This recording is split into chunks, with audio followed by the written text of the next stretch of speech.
നമസ്കാരം. അവതാരങ്ങളെക്കുറിച്ച് ഒരുപാട് കേട്ടിട്ടുള്ളവരാണ് നമ്മൾ മലയാളികൾ. മറ്റ് അവതാരങ്ങൾക്കൊക്കെ അപ്പുറത്ത് രസകരമായ അവതാരപ്പിറവികളുടെ കളികൾ കണ്ടിട്ടുള്ളത് രാഷ്ട്രീയത്തിലാണ്. പല കാലത്ത് പല ആളുകൾ ഇറങ്ങിക്കൊണ്ട് അവരുടെ പല രീതിയിലുള്ള ലക്ഷ്യം നിറവേറ്റും. ഏറ്റവും ഒടുവിൽ കഴിഞ്ഞ സർക്കാരിൻ്റെ കാലത്ത് സ്വപ്ന സുരേഷ് വരെ എത്തി നിൽക്കുന്നതായിരുന്നു ആ രാഷ്ട്രീയ കളികൾ. എന്നാൽ ഇത്തവണ ഇനി ഒരു വർഷം ബാക്കി നിൽക്കുമ്പോൾ കറക്റ്റ് ഒരാൾ അവതാരപ്പിറവി എടുത്തു. അത് ഷർഷാദ് എന്ന് പറയുന്ന ഒരാളാണ്. വ്യവസായി എന്ന് പറഞ്ഞുകൊണ്ട് 3 ദിവസം മുമ്പ് മാധ്യമങ്ങൾ മാതൃഭൂമി പരിചയപ്പെടുത്തിയ ഒരു വ്യവസായി എന്ന് പറഞ്ഞ ഒരു വ്യക്തിയാണ്. അദ്ദേഹം CPM-ൻ്റെ ഇവിടുത്തെ സർക്കാരിൻ്റെ നേതൃത്വത്തിലുള്ള പാർട്ടിയുടെ പോളിറ്റ് ബ്യൂറോക്ക് അയച്ച കത്ത് എന്ന് പറഞ്ഞുകൊണ്ടൊരു കത്ത് പരിചയപ്പെടുത്തുന്നു. കത്തിന് പിന്നാലെ കുറേ ആളുകളുടെ ആദ്യത്തെ ദിവസം കത്ത്, പിന്നത്തെ ദിവസം കുറേ ആളുകളുടെ പേര്, അതിൽ പൈസയൊക്കെ അയച്ചിട്ടുണ്ടെന്ന് പറഞ്ഞ കുറേ ആളുകളുടെ പേര്. അത് കഴിഞ്ഞ് അതിൻ്റെ അടുത്ത ഘട്ടത്തിലേക്ക് കടക്കുന്നത് ഇന്നിപ്പോൾ മനോരമയിലും മുഖ്യധാര ചർച്ചകൾ മാധ്യമങ്ങൾ നടത്തി അതിൻ്റെ തുടർച്ചയായിട്ട് ഇനി എങ്ങോട്ടാണ് പോകുന്നതെന്ന് ആശങ്കയോടെ ഉറ്റുനോക്കിയ ഒരു വലിയ മാധ്യമ നേതൃത്വവും ഒപ്പം നാട്ടുകാരുമായിരുന്നു. ഇതെന്തോ ഒരു സ്പെല്ലിംഗ് മിസ്റ്റേക്ക് ഉണ്ടെന്ന് അന്നേ നമുക്ക് തോന്നിയിരുന്ന ഒരു സാഹചര്യം ആയതുകൊണ്ടാണ് ഞാൻ ഇത് സംബന്ധിച്ച് വീഡിയോ ഒന്നും ചെയ്യാതിരുന്നത്. ആരാണ് ഷർഷാദ് എന്ന് പറഞ്ഞാൽ വലിയൊരു വ്യവസായി എന്നാണ് പറഞ്ഞത്.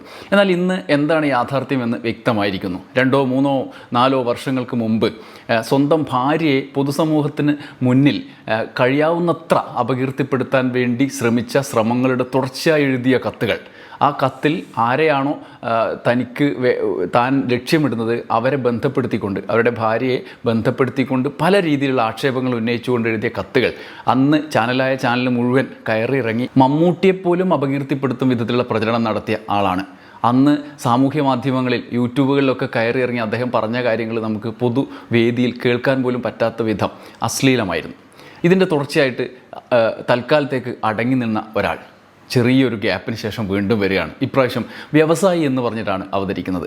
മലയാളത്തിലെ വനിതാ സംവിധായകരിൽ എന്തുകൊണ്ടും തലയുയർത്തി നിൽക്കുന്ന രത്തീന PT എന്ന് പറയുന്ന പുഴു എന്ന മമ്മൂട്ടി നായകനായ സിനിമയുടെ സംവിധായികയുടെ മുൻ ഭർത്താവാണ്.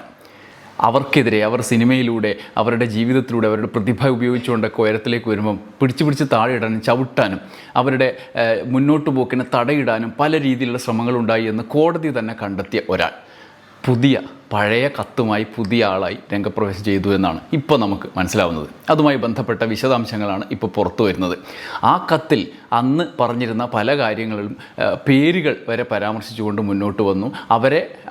അവർക്ക് എതിരായ ഈ ആക്രമണത്തെ പ്രതിരോധിക്കാൻ സഹായിച്ച ആളുകളെയൊക്കെ ഇങ്ങനെ അപകീർത്തി പ്രചരണത്തിന് ഉപയോഗിക്കുന്നു എന്നൊക്കെയുള്ള സാഹചര്യമാണ് ഇപ്പോൾ ഉള്ളത്. ഇപ്പം ഞാൻ ഇങ്ങനെ പറയാനുള്ള സാഹചര്യം നിങ്ങൾക്ക് മനസ്സിലായിട്ടുണ്ടാവും.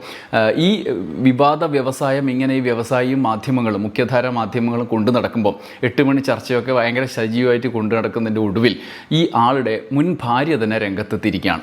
രത്തീന PT. അവരുടെ ഈ കാര്യത്തിലെ വിശദീകരണം ഇന്ന് വന്നിട്ടുണ്ട്. ആ വിശദീകരണം നിങ്ങളെ അറിയിക്കുക. അതിൻ്റെ തുടർച്ചയായി അഭിഭാഷകൻ്റെ സ്ഥാനത്ത് നിന്ന് ഇത് സംബന്ധിച്ച അദ്ദേഹത്തിനെതിരായ ഈ പ്രഗത്ഭനായ വ്യവസായിക്കെതിരായ വിധിയുടെ വിശദാംശങ്ങൾ കൂടി നമുക്ക് കേൾക്കാമെന്ന് വിചാരിക്കുന്നു. ആദ്യം PT രത്തീനയുടെ ഫേസ്ബുക്ക് പോസ്റ്റ് ഞാൻ വായിക്കാം. മാധ്യമങ്ങൾ ചർച്ച ചെയ്യുന്ന ചെന്നൈയിലെ വ്യവസായി ഉണ്ടാക്കിക്കൊണ്ടിരിക്കുന്ന കത്ത് നാടകത്തിലെ എൻ്റെ റോളിനെക്കുറിച്ച് കുറേ അധികം ആഖ്യാനങ്ങളുണ്ടായ സാഹചര്യത്തിലും ഈ കാണുന്ന വാർത്തകളൊക്കെയും ഞാനും ഈ വ്യവസായിയും തമ്മിലുള്ള കുടുംബ വഴക്കും വ്യക്തിവൈരാഗ്യവുമായി ബന്ധപ്പെട്ട് കിടക്കുന്നവയായതുകൊണ്ടും കൂടിയാണ് ഈ പോസ്റ്റ്. കാര്യങ്ങളൊക്കെ വ്യക്തമാണല്ലോ. വലിയ പോളിറ്റ് ബ്യൂറോ വരെ നീളുന്ന കാര്യങ്ങൾ അല്ല എന്നുള്ള യാഥാർത്ഥ്യം. എന്നെ നാറ്റിക്കും, സരിതയെയും സ്വപ്നയെയും പോലെ എന്നെയും മാധ്യമങ്ങളെ കൊണ്ട് വേട്ടയാടിക്കും, ചുറ്റുമുള്ള ആളുകളെ അകറ്റും, സിനിമ കിട്ടാത്ത അവസ്ഥയുണ്ടാക്കും, നാട്ടിലിറങ്ങാൻ പറ്റാത്ത പരുവത്തിലാക്കും എന്നൊക്കെ ഭീഷണികൾ നിരന്തരം കിട്ടാറുണ്ട്. വോയിസ് മെസ്സേജുകളടക്കം കോടതിയിൽ ഹാജരാക്കിയിട്ടുമുണ്ട്. ഗാർഹിക പീഡനത്തിൽ കോടതി ശിക്ഷിച്ച പോലീസ് നോൺ ബെയിലബിൾ കുറ്റം ചാർത്തിയിട്ടുള്ള പ്രതിയാണ് ഈ വ്യവസായി. നിരന്തരമായ ശാരീരിക, മാനസിക, സാമ്പത്തിക പീഡനത്തെ തുടർന്ന് ഈ പറയുന്ന വ്യക്തിയുമായുള്ള ബന്ധം ഏകദേശം 2020 കാലഘട്ടത്തിൽ ഞാൻ അവസാനിപ്പിച്ചതാണ്. തുടർന്നും മാനസികമായി ടോർച്ചർ ചെയ്ത് സിനിമ ഇല്ലാതാക്കാൻ ശ്രമിച്ചപ്പോൾ 2021 മാർച്ചിൽ കോടതി പ്രൊട്ടക്ഷൻ ഓർഡർ തന്നതിന് ശേഷമാണ് എൻ്റെ ആദ്യ സിനിമ ഷൂട്ട് ചെയ്യുന്നത്. അന്ന് തുടങ്ങിയ നിയമ പോരാട്ടങ്ങളിൽ ഒരിക്കൽ പോലും ഇയാൾ കോടതിയെ അനുസരിക്കുകയോ കോടതി നിർദ്ദേശങ്ങൾ പാലിക്കുകയോ ചെയ്തിട്ടില്ല. ഇയാൾ എൻ്റെ പിതാവിനെ ഗ്യാരണ്ടറാക്കി ഒരു ലോൺ എടുത്തു. അത് അടക്കാതെ അടച്ചെന്ന് പറഞ്ഞ് കബളിപ്പിച്ചു. പിന്നീട് ഗ്യാരണ്ടർ എൻ്റെ പിതാവായതിനാൽ എൻ്റെ കുടുംബ വീട് ജപ്തി നടപടിയിലേക്ക് എത്തി. 2,65,00,000 രൂപ അടക്കണം. ഈ പറയുന്ന വ്യവസായി ഫോൺ ഓഫ് ചെയ്ത് മുങ്ങി. ഏതൊരാളെപ്പോലെ ഞാനും കരഞ്ഞു. അന്ന് മന്ത്രിയായിരുന്ന തോമസ് ഐസക് സാറിനെ കണ്ടു. ജപ്തി നടപടികൾ തൽക്കാലം നിർത്തി എനിക്ക് കുറച്ച് സമയം സാവകാശം വാങ്ങിത്തന്നു. പക്ഷേ വ്യവസായി അടച്ചില്ല. അപ്പോൾ തോമസ് ഐസക്കിൻ്റെ പേര് എന്തിനാണ് മൂപ്പരിൽ വലിച്ചഴിച്ചതെന്ന് മനസ്സിലായില്ലേ? ഒരു സഹായം ചെയ്തതിനാണ്. സമ്മർദ്ദത്തിലായി എന്ന് കണ്ടപ്പോൾ എനിക്കെതിരെ അവിഹിത ബന്ധം ആരോപിച്ചു. ഞാൻ ലോൺ അടക്കാൻ ഓടി നടക്കുമ്പോൾ അയാൾ ആ സമയം എൻ്റെ സിനിമ പൊളിക്കാനും അവിഹിത കഥകൾ ഉണ്ടാക്കാനും നടന്നു. പണമടച്ച് ജപ്തി ഒഴിവാക്കിയപ്പോൾ ആ ബാങ്കിനെതിരെ ഇയാൾ പരാതി കൊടുത്തു. ഈ പണം എൻ്റെ സ്വർണവും സ്ഥലവും വിറ്റ് എൻ്റെ കുടുംബവും സുഹൃത്തുക്കളും ചേർന്നുണ്ടാക്കിയതാണ്. എൻ്റെ അക്കൗണ്ട് പരിശോധിച്ചാൽ തന്നെ അറിയാൻ കഴിയും. കോടതിയിൽ നിലനിന്നിരുന്ന ഡൊമസ്റ്റിക് വയലൻസ് കേസിൽ ഇയാൾ ക്രോസിന് ഹാജരായില്ല. കേസ് പിൻവലിച്ച് പറയുന്നതനുസരിച്ചില്ലെങ്കിൽ വർഗീയ കലാപം ഉണ്ടാക്കും, അതോടെ നാട്ടുകാർ എന്നെ ശരിയാക്കും എന്ന് ഭീഷണിപ്പെടുത്തി. കോടതി നിർദ്ദേശങ്ങൾ അനുസരിക്കാതെ വിധി വരുന്നതിന് ഏതാനും മാസങ്ങൾക്ക് മുമ്പ് അയാൾ ഒരു യൂട്യൂബ് ചാനലിന് ഇൻ്റർവ്യൂ കൊടുത്തു. മമ്മൂക്കയെ അവഹേളിച്ചു. പക്ഷേ ബോധമുള്ള മലയാളികൾ അത് പുച്ഛിച്ചു തള്ളി. മീഡിയ, മുഖ്യധാരാ മാധ്യമങ്ങൾ ഏറ്റെടുത്തില്ല. ഇയാൾ എത്രത്തോളം ക്രൂരനാണ് എന്ന് കോടതിക്ക് നേരിട്ട് ബോധ്യപ്പെട്ടു. 2024 നവംബർ 29 എനിക്ക് അനുകൂലമായി വിധി വന്നു. എനിക്കെതിരെയോ ബന്ധുക്കൾക്കോ കൂടെ ജോലി ചെയ്യുന്നവർക്കെതിരെയോ നേരിട്ടോ സോഷ്യൽ മീഡിയ വഴിയോ ഇലക്ട്രോണിക് മാധ്യമങ്ങൾ വഴിയോ ഒരു തരത്തിലും മോശമായ പരാമർശങ്ങൾ ഉണ്ടാവരുതെന്ന് നിർദ്ദേശിച്ചു. അത് ഉറപ്പുവരുത്താൻ പോലീസിനെ ചുമതലപ്പെടുത്തി. എനിക്ക് 2,20,00,000 രൂപ 6 മാസത്തിനകം തിരിച്ചു തരാൻ ഉത്തരവിറക്കി. എന്നാൽ ഇതുവരെ അയാൾ ഇതൊന്നും പാലിച്ചില്ല. കൂടാതെ കുടുംബ കോടതിയിൽ ഞാൻ കൊടുത്ത ഡിവോഴ്സ് കേസ് 2024 നവംബറിൽ ഡിവോഴ്സ് അനുവദിച്ച് വിധി വന്നു. അതിനോടൊപ്പം എൻ്റെ കോടതി എനിക്ക് കുട്ടികളുടെ സമ്പൂർണ്ണ കസ്റ്റഡി അനുവദിച്ചു. ആ കുഞ്ഞുങ്ങൾക്ക് അവകാശപ്പെട്ട ജീവനാംശം പോലും കൊടുക്കാത്തയാളാണ് ഈ വ്യവസായി. കുഞ്ഞുങ്ങളുടെ ID കാർഡുകൾ, പാസ്പോർട്ട് എല്ലാം തിരിച്ചു തരാൻ കോടതി നിരന്തരമായി ആവശ്യപ്പെട്ടിട്ടും അയാൾ തന്നിട്ടില്ല. ഇതുവരെ ഇതൊന്നും പാലിക്കപ്പെടുന്നില്ല എന്ന് മാത്രമല്ല, എന്നെയും കുടുംബത്തെയും സുഹൃത്തുക്കളെയും ഇയാൾ നിരന്തരം അവഹേളിച്ചു കൊണ്ടിരിക്കുകയാണ്. ഇയാൾക്കെതിരെ രാജേഷ് കൃഷ്ണ കേസ് കൊടുത്തപ്പോൾ എൻ്റെ സഹോദരിയെക്കുറിച്ച് മോശമായ കഥകൾ പ്രചരിപ്പിക്കുമെന്ന് ഭീഷണിപ്പെടുത്തി. ഇതൊക്കെയും തെളിവുകളായി കയ്യിലുണ്ട്. ഇപ്പോഴത്തെ ഈ പുതിയ ഡ്രാമ എന്തിനാണ് എന്ന് മനസ്സിലാവുന്നില്ല. എന്നെ നാട്ടുകാർക്കിടയിൽ ഇട്ടുകൊടുത്ത് ദ്രോഹിക്കാനാവണം. ആദ്യം സിനിമ വെച്ച് ഒരു ട്രയൽ നോക്കിയേറ്റില്ല. അപ്പോൾ ആരാ ഉപദേശിച്ചോ ബുദ്ധി എന്ന നിലയിലായിരിക്കണം പാർട്ടിയെക്കുറിച്ച് പറഞ്ഞാൽ മീഡിയ വിട്ടുപടിക്കൽ വരും എന്ന്. എന്തായാലും ഞാൻ കഴിഞ്ഞ തവണ കൊടുത്ത ഒരു കേസിൽ ഇയാൾക്കെതിരെ FIR ഇട്ടിരുന്നു. നോൺ ബെയിലബിൾ ഒഫൻസ് ആണ്. ആ കേസിൽ അയാൾ ഹാജരായിട്ടില്ല. വിവാഹമോചനം ചെയ്തിട്ടും പ്രൊട്ടക്ഷൻ ഓർഡർ ഉണ്ടായിട്ടും എനിക്കിപ്പോഴും ഇയാളെ കൊണ്ട് ഉപദ്രവമാണ്. വ്യവസായി എന്ന് പറയുന്നത് പോലും നാളെ ഫണ്ടുകൾ തട്ടിയെടുക്കാനുള്ള മാർഗമായിരിക്കാം.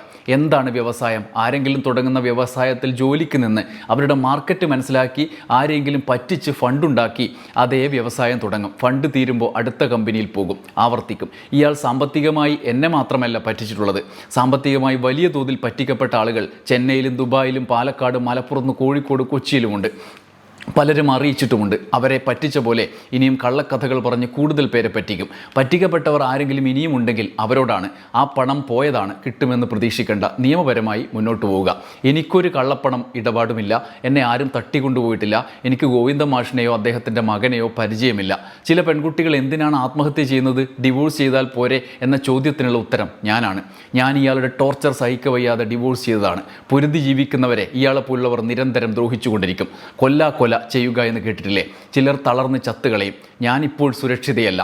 അടുത്ത കോടതി വിധിക്കായി കാത്തിരിക്കുകയാണ്. കോടതി വിധിച്ച പണം ഉടനടി ഈ വ്യവസായിയിൽ നിന്ന് കോടതി വാങ്ങിത്തരും എന്ന് വിചാരിക്കുന്നു. എനിക്കും മക്കൾക്കും കോടതി നിർദ്ദേശിച്ച സംരക്ഷണം ഉറപ്പുവരുത്താൻ പോലീസ് തയ്യാറാകണം.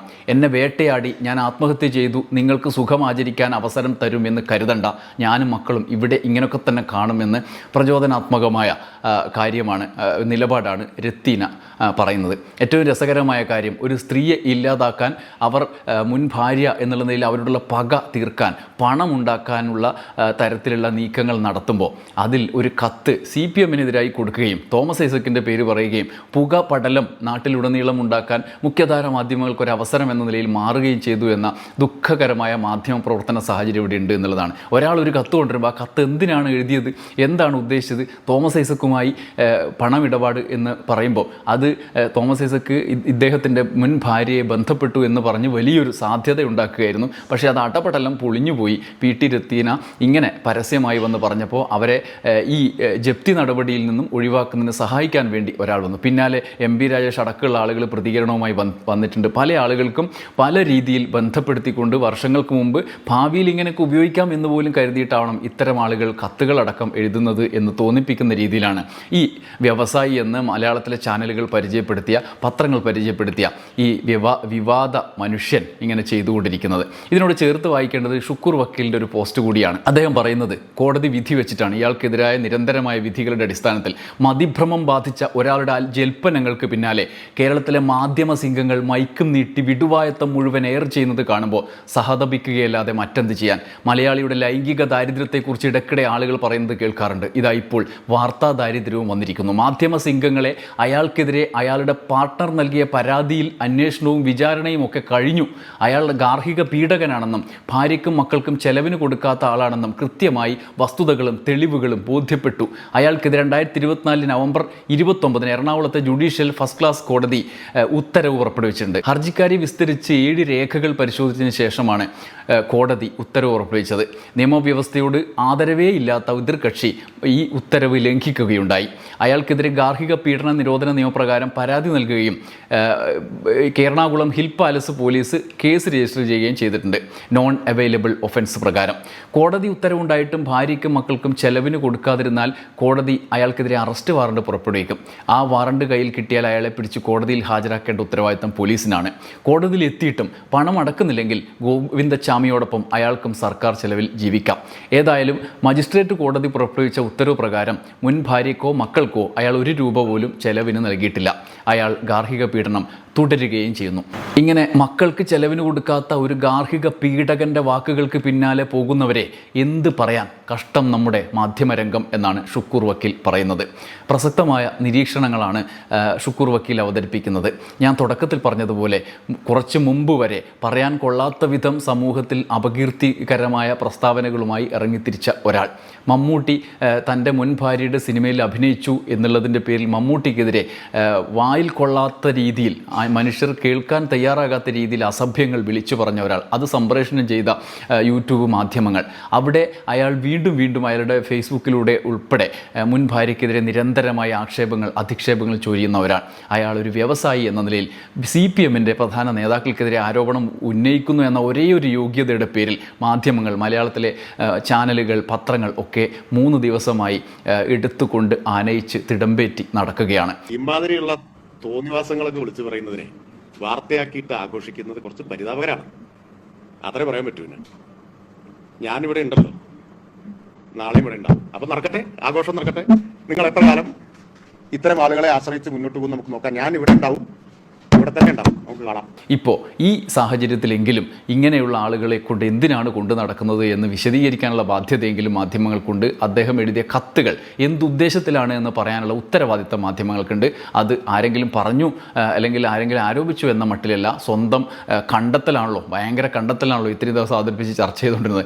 അമ്മാതിരി ചർച്ചകളിൽ സ്വന്തം അന്വേഷണത്തിൻ്റെ തുടർച്ചയായി എന്താണ് യാഥാർത്ഥ്യമെന്ന് ജനങ്ങളോട് പറയാനുള്ള ബാധ്യത മാധ്യമങ്ങൾക്കുണ്ട് എന്നുള്ളതാണ് ഈ സാഹചര്യത്തിൽ നമുക്ക് പറയാൻ കഴിയുന്ന കാര്യം. ഒപ്പം ഒരു സ്ത്രീക്കെതിരെ വൈരനിര്യാതന ബുദ്ധിയോടെ അവരെ ഇല്ലാതാക്കാൻ ഇറങ്ങിത്തിരിക്കുന്ന ഒരാൾക്ക് വേണ്ടി ഇങ്ങനെ തങ്ങളുടെ വിലയേറിയത് എന്ന് നമ്മൾ കരുതുന്ന മാധ്യമ രംഗത്തെ സ്പേസ് അങ്ങോട്ട് തീരെഴുതി കൊടുത്ത 3 ദിവസത്തിന് ഉത്തരവും മാധ്യമങ്ങൾ പറയണം എന്നുള്ളതാണ്. ഈ യാഥാർത്ഥ്യമാണ് നമുക്ക് മുന്നിൽ നിലനിൽക്കുന്നത്. നമുക്ക് ബാക്കി ഈ വ്യവസായിയുടെ ഗുണഗണങ്ങൾ ഇനി എന്തൊക്കെയാണ് നമുക്ക് കാത്തിരുന്ന് കാണാം. ഇത്രയെങ്കിലും വെളിപ്പെട്ടല്ലോ എന്ന് നമുക്ക് ആശ്വസിക്കാം. നന്ദി, നമസ്കാരം.